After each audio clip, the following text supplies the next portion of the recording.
Welcome to the NCO Journal podcast, where we explore NCO professional development. I'm your host, Staff Sergeant Jared Woods.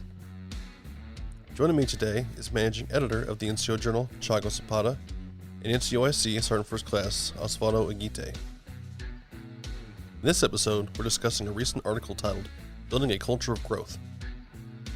Also joining us to discuss the article are the authors, Sergeant Major Billy Atkinson, retired Sergeant Major David Stewart, and Sergeant Major Victor Velasco. Welcome to the podcast, gentlemen. Please tell us a little about yourselves. Well, good morning. This is Sergeant Major Velasco. I've been in the Army 23 years. I'm currently serving as a Department of Force Management instructor. I'm a medic, so I've been numerous assignments from infantry organizations to hospitals. So I have a long sense of experience. Hello, everyone. Name is Sergeant Major Billy Joe Atkinson. Currently been in the Army for 22 years. Currently working in the Department of Force Management as an instructor. Been here for a couple years. Enjoy what I do and just enjoy sharing knowledge with our new future Sergeant Majors. All right, I'm Dave Stewart. I'm a retired Sergeant Major with 30 plus some change years of active service. I'm an instructor in the Department of Force Management and been working here at the Academy as an Army civilian for the last almost 4 years. And my last position was as the senior enlisted leader for the Center for Army Profession Ethic. And as a side gig, I was also the senior enlisted advisor to Secretary of Defense Chuck Hagel for military professionalism before I retired. Well, it's great to have you, gentlemen. Thank you for joining us. We'll just start with the first question and get into this article here. In your article, we're introduced to the Army struggling to develop its soldiers. So how do we begin to address this issue, and with whom does this start? I'll go ahead. So for me, and I appreciate the question, and you know, it's always that old age question that everybody asks, and it starts really with everyone, right? So everyone is responsible for the organization's culture. Not one person can make it a growth culture. So when you can wish it all you want, but until you get everyone involved and responsible for the culture that you want to set, things are going to be difficult. And then I'll just add on to that. It just and I liked how Mr. Stewart mentioned everyone, but just kind of get more into that a little bit. Not every leader, but everyone, and that's both aspects, right? So that comes from the individual leader and the individual themselves, the subordinate, if you will. It goes both ways, and it really starts with 3 things, I believe. Really transparency, treating people like people, that respect, if you will, and then that candid, honest feedback, if you will, just to add a little bit over there. So I probably also would like to add, because really, and again, I use a lot of analogies, but I think sometimes they work, right? And so again, everyone's responsible, but ultimately, right, the leader must create the environment where that growth can happen. And the analogy I'll use, right, and I use this a lot, are farmers, right? So, you know, farmers are going to plant their crop every year, and they're going to get successful crops and they're going to get not successful crops. But what that farmer does to the environment, right? So every seed, right, is eligible to grow. So it's not like there's a defective seed. The seed is there; it will grow. But you have to put the right nutrients in there. You got to put the right environment in there, sun, the chemicals. You got to water it, right? A leader who doesn't do those things are never going to get a crop that's going to grow to its full potential, right? Are there outliers? Absolutely, right? You can give seeds, right, water, nutrients, and things like that. They're never going to develop because they don't want to. Right. And I look at it the same way in an Army organization. The leader has to make the environment worthy of developing and growing. But the individual is just as responsible for taking that environment and going with it. A colleague of yours recently wrote an article, Project Athena in Action. Does your article and building a culture of growth, is there a tie-in between Project Athena and your article? Yeah, 100%. I'll say 100% it is. I think it really starts at creating that positive environment, that growth culture, because that leads into those three areas that we want to focus on. We want to focus on that mentorship, on the counseling, and then coaching, which coaching directly ties into your Project Athena. But you got to establish that relationship between that leader and the individual being counseled, coached, or mentored. Because if you don't establish that, then it just becomes a conversation that just kind of ends there. But you don't want it to end there. You want it to be effective, productive conversations to drive the individual to reach its full potential, kind of the analogy Mr. Stewart used there. Your article centers on the idea of building a culture of growth. So in an ideal unit or organization, what does this look like? So again, and again, Victor, as soon as or sorry, Major Velasco, as soon as you want to jump in there, but I think for me, right, development is an everyday event, right, and again, it includes everyone. And the analogy that the three of us used, while we were collaborating on this was just like physical fitness is an everyday event, so should development, right?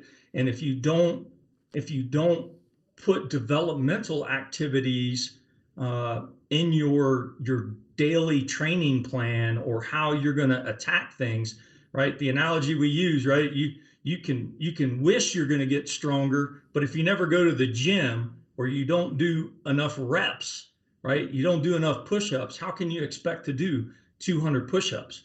That's all part of growth. It's got to be baked into our everyday culture, right? And we called it the developmental gym, right? If you don't go to the gym every day, you're not going to develop. You're just going to be the same person you were last week, last month, last year. No, I completely agree with Dave, because we've talked about this pretty in depth of how we develop a culture of growth, right? And sometimes our leaders don't give, how much training do we do when it comes to like leadership, mentorship? Do our leaders know how to mentor and develop? I mean, if you look at research, there's still a lot of challenging definitions as it pertains to leadership. And it has to be something that we do every day, right? Because soldiers are a model. Soldiers see good leaders and that's who they want to be like, but it has to be every day and everyone has to have a voice, right? That's the key thing, is everybody has to have a voice, right? We've kind of come from a culture of, hey, this is the way it needs to be. This is what we need to do, make it happen, right? But with generational changes and everything else going on, right, we have to entrust in our subordinates and our soldiers to what are your ideas? What are your insights? You are as much as this part of this organization as I am. So what are you bringing to the table? What are your thoughts? And then I just add a small element there.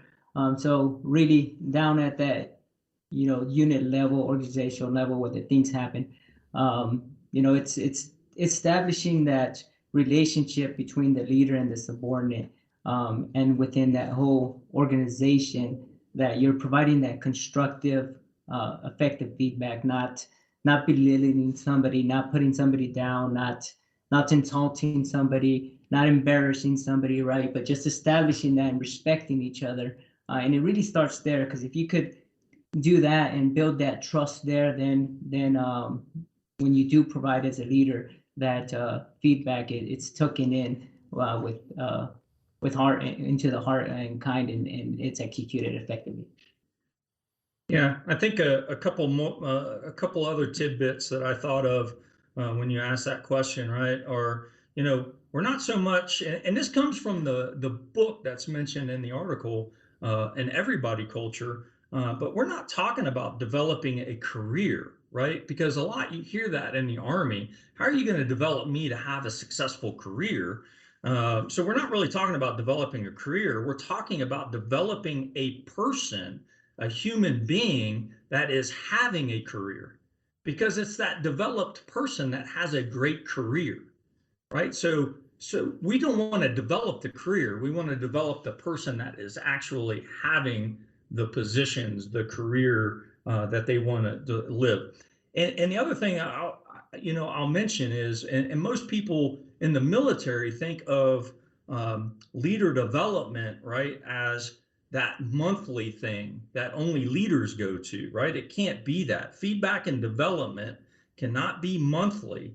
And quite frankly, right, most of the listeners out there are only getting feedback or developmental advice annually when their evaluation report comes up, right? And so, again, if you don't bake it into your culture every day, how can we get better if the only thing we're getting is a monthly counseling statement or a yearly evaluation report, and then the professional development sessions that only include E5 and above? Well, how are the E1 and E4s learning how to become good sergeants? We got to include them somewhere in that process. Yeah, I don't think we make it as a priority as it should be, right? As if you look at all the research that's done and been conducted, is we are good at accomplishing the mission, right? We prioritize the mission. We have these metrics that say we prioritize the mission and we can accomplish our mission. But when it comes to development of the soldiers, we don't put as much effort into it as we do going to the field, right? So something that, right, Sergeant Major of the Army kind of mentioned, he asked the question, are we asking the right questions, right? And that kind of resonates with are we asking, hey, did you accomplish this? Are we asking, how did you accomplish it, right? Are we conducting this counseling? So how did you conduct that counseling, right? Was the meat and potatoes in the counseling, or was the meat and potatoes in the conversation that you had with that soldier, kind of getting to know that soldier, developing that soldier, seeing what their personal and career goals are, right? The Army's not for everybody, but if he has career goals outside of the Army, then continue to develop them outside of the Army. And I just think the question that we need to start asking is, how did we do that, right? How did the leader develop that soldier? Not whether, hey, did you do it or not? Good. No, how did you do it? How did you do it? Did you sit down? Was it quiet? And it kind of pertains to everything, right? Training and everything else is, how was that training conducted?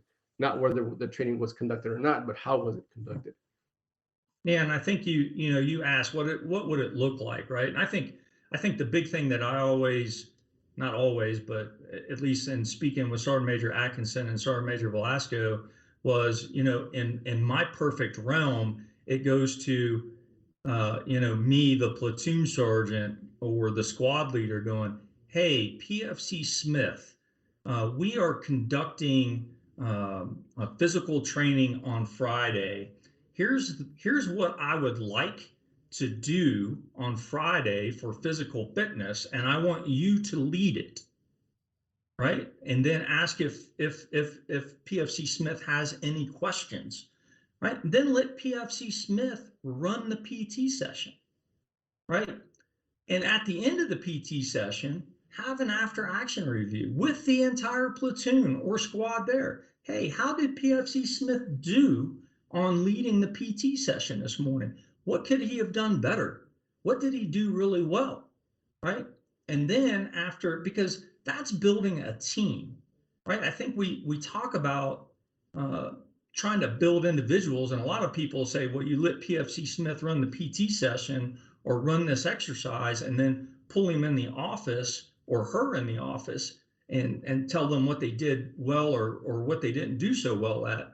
But I think to build a cohesive team, everybody has to understand what each other's weaknesses and strengths are. And you rotate that through the entire platoon, right? You have to have failures in order to grow. And if you don't give people an opportunity to fail, then there's no growing. And so I think several events like that throughout the day is how we build this, what it would look like in a perfect organization trying to develop its soldiers across the formation. And then I would like to just add one thing, because Mr. Stewart said some great things, and I just want to kind of add this piece there. Emotional intelligence, right? So um, you know, being Mr. Stewart's mentioned something about somebody needs to be able to be okay with failing, right? And when you fail, be able to have that emotional intelligence to understand that that was just a small failure, and then you control your decisions and your emotions to be able to continue to perform in a productive way, right? To move forward, use that as a learning lesson, and then just uh, get better with time, right? But that takes that whole individual and along with that leader support to make sure you develop that growth culture so they will take a failed experience and actually improve instead of failing and not wanting to do it again. But again, it takes that whole organization to do that. And that type of feedback has to be genuine, right? Just adding to what Sergeant Major Atkinson and what Mr. Stewart said is when we do those AARs, it has to be genuine, right? Hey, you did a good job. Hey, but hey, these are some of the areas you need to work in, or give them the opportunity to actually do it. Don't give them that task the morning of, right? Provide them some time, give them some guidance, and then when we come back, it's not just all right, guys, let's do an AAR. It's hey, so hey, great job. You did this. What are some areas that we could have worked on to kind of meet the intent? But it has to be genuine and kind of like Sergeant Major Atkinson, that emotional intelligence to be able to accept that feedback, right? Because if you haven't built that culture, that soldier might be like, no, they're just jumping down my throat again, right? I'm not going to accept this feedback, because you have to have that culture to have that acceptable feedback from the soldiers. Gentlemen, I have a question about emotional intelligence. When I read your article, I saw that you guys conducted an experiment on emotional intelligence. Can you talk a little bit more about that? Maybe give us a vignette, like some vignette or something, and then also how can soldiers apply the check-in and check-out process or part of your experiment in a practical application or situation within their command? Yeah, I know that we kind of use the word experiment, and I'm not sure it's an experiment. I think it was more a necessity of trying to be a more effective instructor, because kind of like Sergeant Major Velasco was just talking about, right? So we have students that are coming in here and pouring their hearts and souls out in writing assignments, and we as instructors are pouring our hearts out trying to give them effective feedback to become better writers or better critical thinkers. So, not really so much an experiment, but a need to be a more effective instructor so that we can return, to the Army the best senior non-commissioned officers that we possibly can. And I think what I was finding out was that people weren't as accepting of the feedback that I was providing, and I was spending a lot of time trying to be effective with it. And so I was trying to figure out what can I do to be more effective at getting people to accept the feedback that I'm given. And maybe you can vouch for it. You all deal with article writing all the time, and people probably don't share their ideas in writing all the time because they're not confident, right, with that skill or whatever the case is. And so I think, so it was last year, right? So Sergeant Major Velasco was my military teaching partner last year, and I had come across this, what I thought was easy to put in place, called check in and check out from an everybody culture, and had no idea how it would work. And so I pitched it to him as a new partner. I realized that if he and I weren't on the same sheet of music in building this environment, it just would not work. And long story short, super success last year with our core room and several rooms last year for Class 71, where people opened up and they started accepting the feedback that we gave them. And then to find out that outside of the classroom, that the students have built this inseparable cohesive team that continue to push each other through the remainder of a very difficult year where we spent a lot of time virtual, right? And so With that being said, we also had a lot of students that were mentally not dealing well with the virtual environment because of life events and things like that. And we gave them an opportunity to share with their fellow students this vulnerability, right? And and to not mention vulnerability, right, is probably a mistake in itself, because you know uh, the start of growth is truth, right? And so it's not mentioned in the book, but you got Brene Brown and Dare to Lead who research vulnerability, but vulnerability is true authentic, right? That I'm not telling you that I'm like this super weak person, but that I'm a human being and I share the same vulnerabilities that you do. And so I have to be able to understand where you're coming from, so that we can build a relationship where when I tell you you're not doing as well as you could, you accept that and you try to be better. And so what was missing was the relationships. Um, for class 72, the leadership split me and Sergeant Major Velasco up. And so now we have it going on in two classrooms. And I think, and I won't put words in Sergeant Major Velasco or Sergeant Major Atkinson's mouth, but at the end of the day, I think what we have found is that doing it in both classrooms, we're seeing the same similar success stories, that people that are willing to be vulnerable, right, are having a much more positive experience at the academy than those that are not sharing. And and where that goes, right, is we spend a lot of time in our professional lives trying to hide our inadequacies and our perception of other people. And the other analogy I'll use is driving, right? Driving is your number one job, right?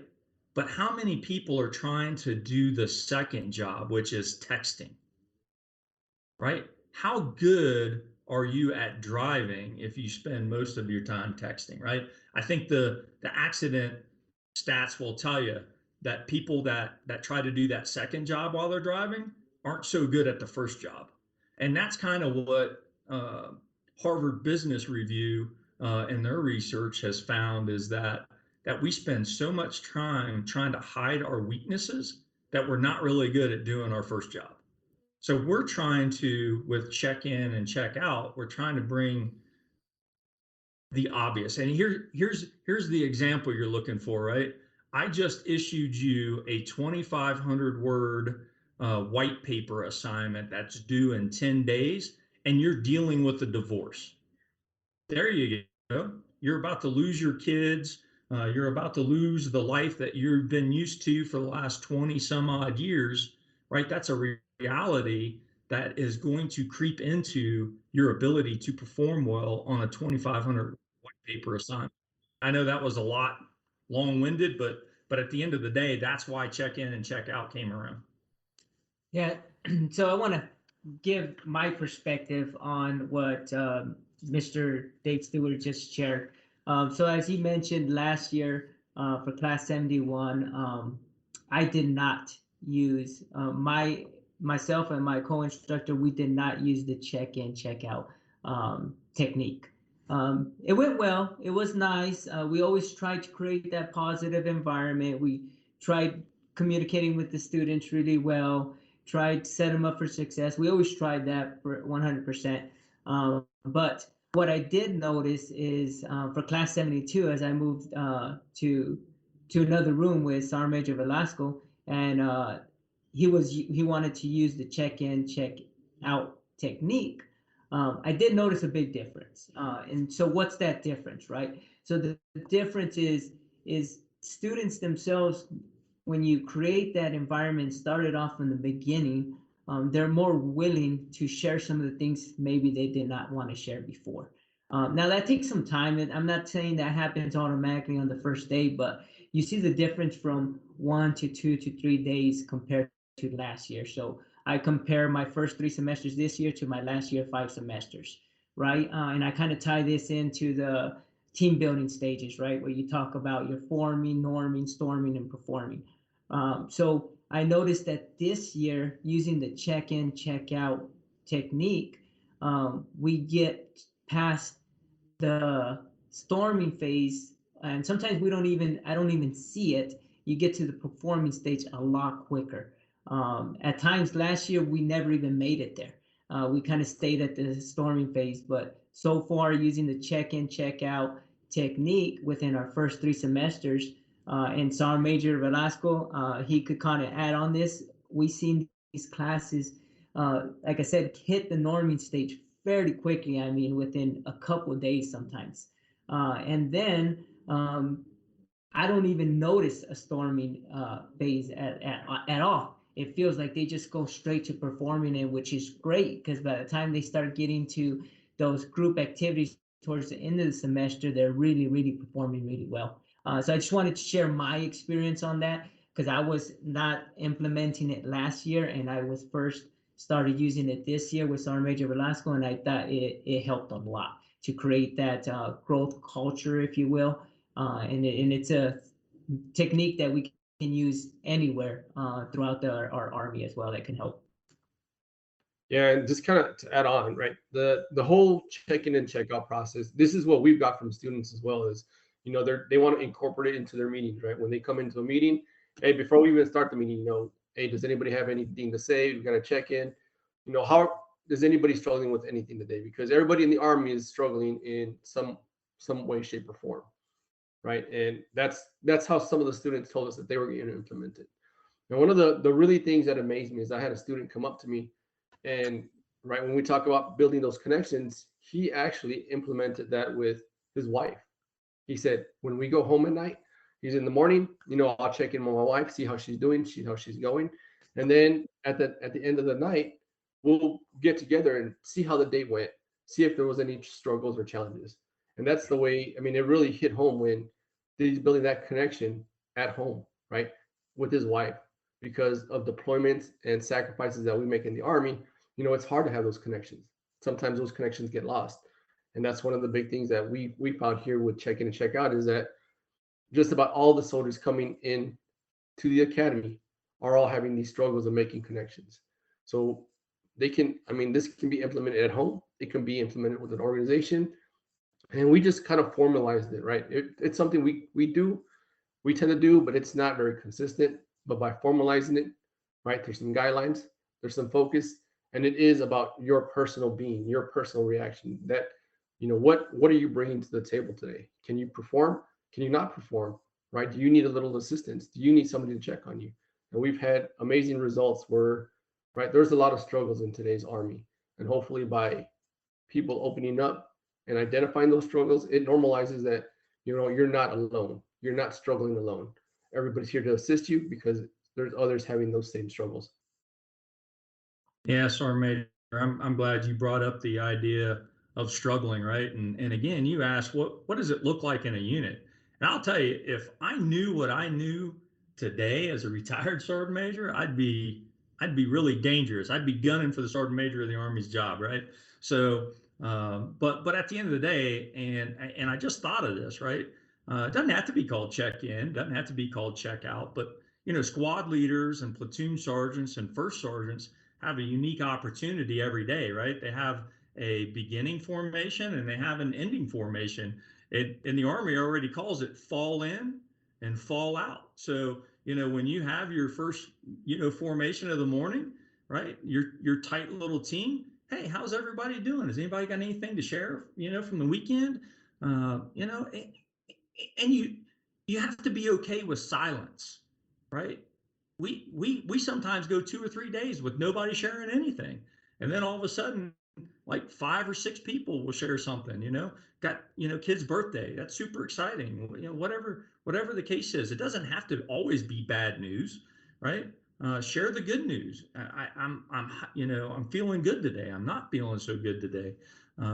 It has to be authentic, it has to come from the heart, can't be scripted, right? But you ask what would it look like? Absolutely. fall in formation, how's everybody doing? And then when we close out the day with a fallout, let's make sure that when that formation dissipates for the day, everybody's leaving on a good note. Does somebody need some help? Is everybody, does anybody struggling that I might need to keep an eye on? So there you go. And then I just want to add one little small element there. And it all starts with the leader, right? The leader has to believe in that. And so the leader, when they're instilling that in the organization, just like the example Mr. Stewart gave with the fall in, the leader probably should be one of the first ones or the first one to be willing to share that hardship if they do have a hardship, or sharing that news. And that kind of helps on building that from the beginning. Because if the leaders are not willing to share and just expect the individual soldiers or subordinates to share, it's kind of hard to build that trust. So again, it starts all with the leader. They have to believe in it. They have to support it. They have to be willing to share. And sometimes it's good to provide that good example.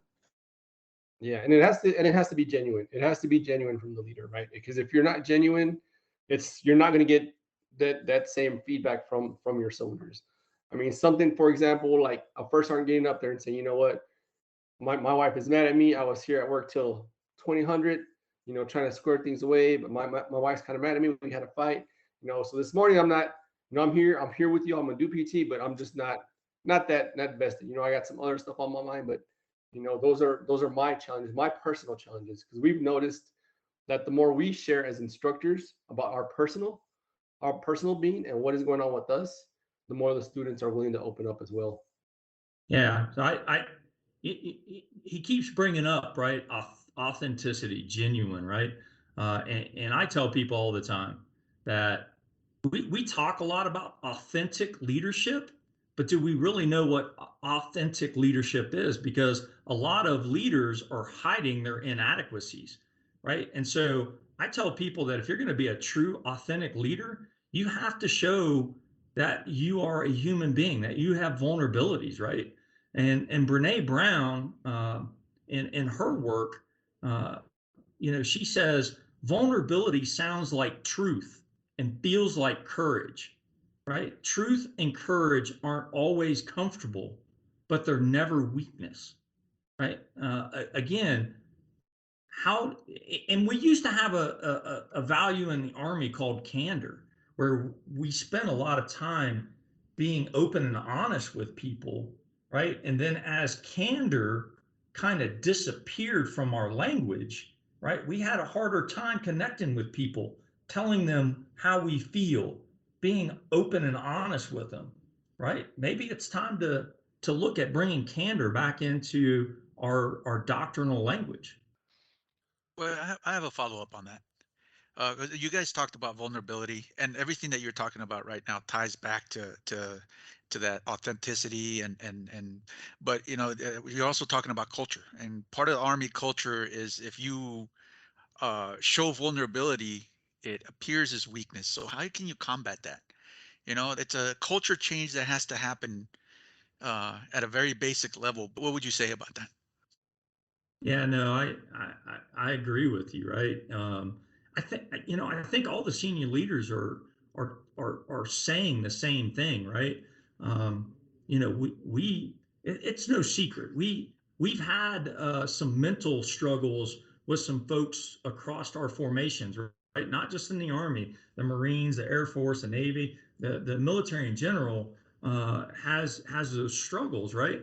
But again, providing that environment where people are okay with sharing vulnerability, right, uh, shows that we're all on the same level, that we're all penetrable by life events.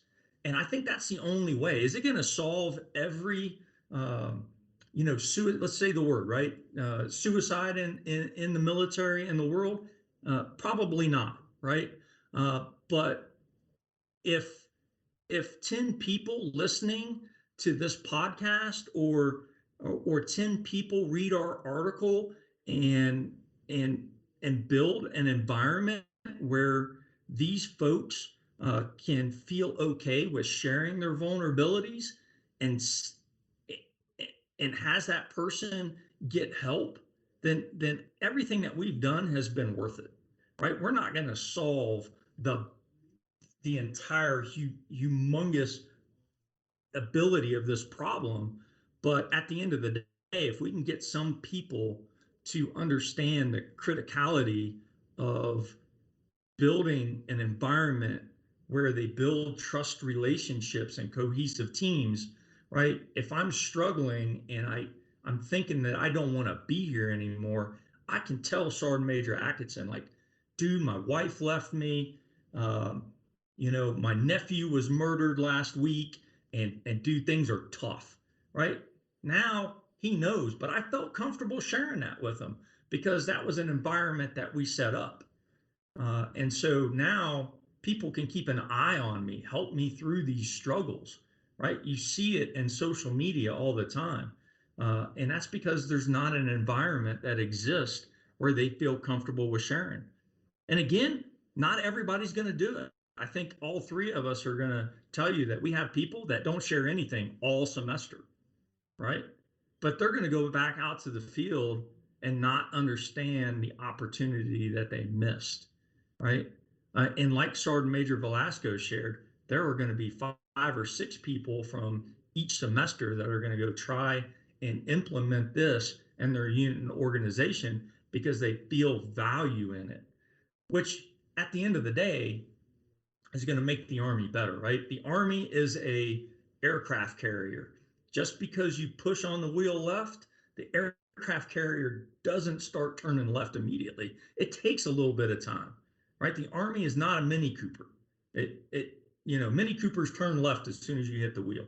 Hopefully that kind of answers that follow up. But yeah, you're absolutely right. I think if we got more people to do this, we would certainly help alleviate some of the issues that we struggle with as an Army.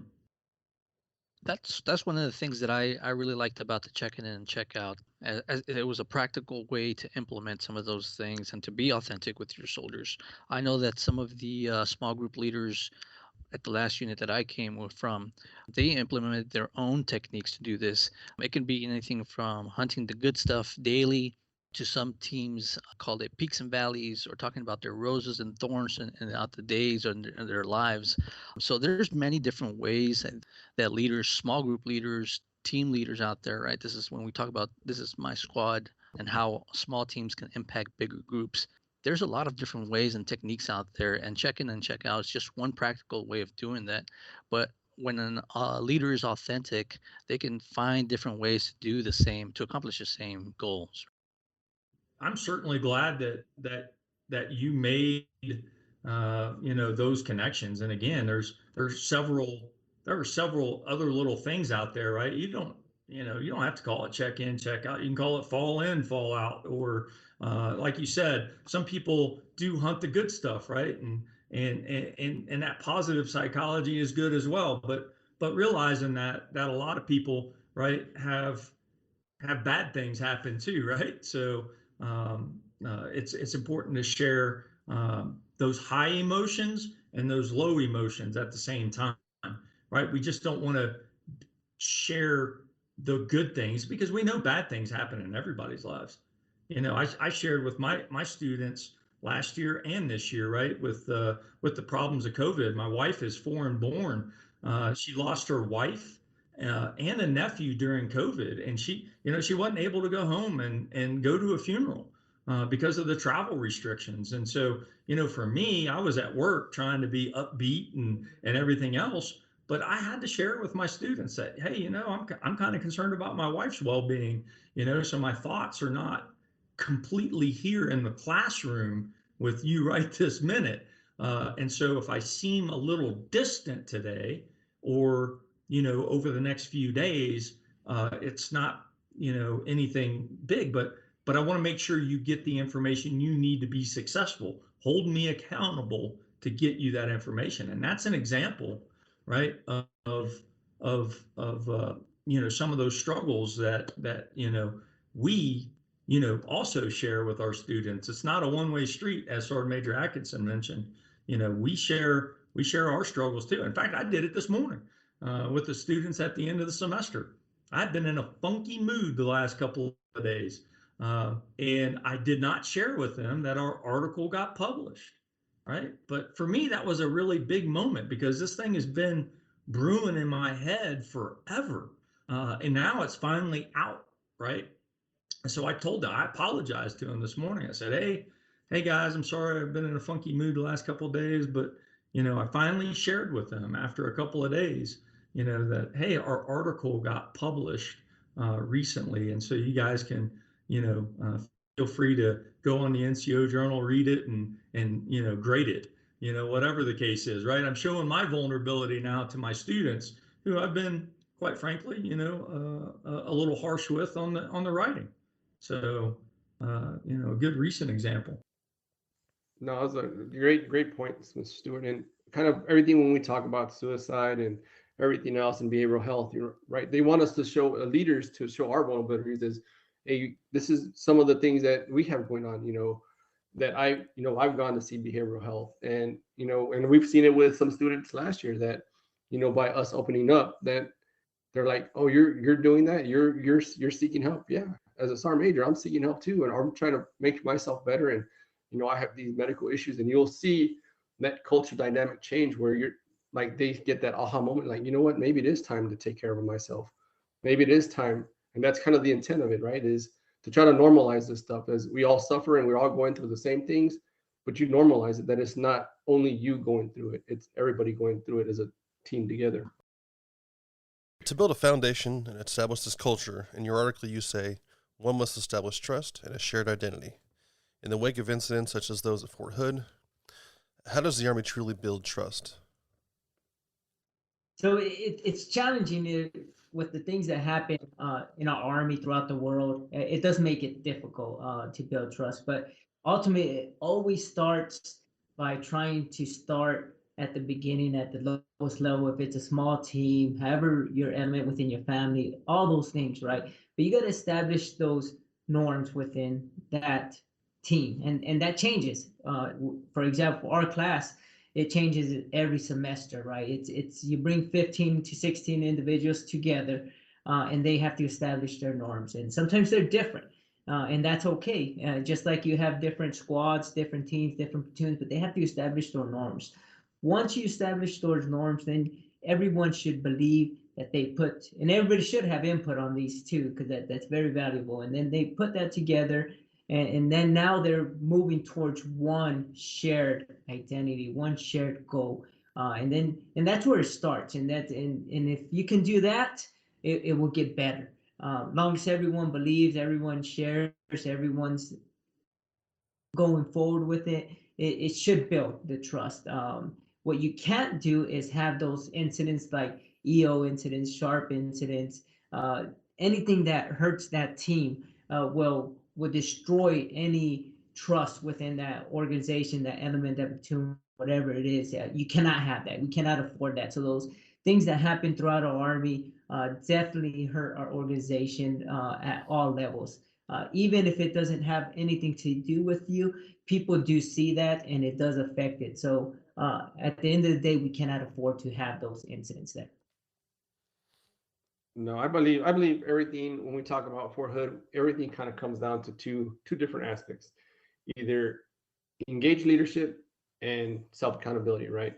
You have to be accountable for your own actions, and us as leaders, we have to get out there and say, this, what happened, it happened, right? But now, what is our way forward?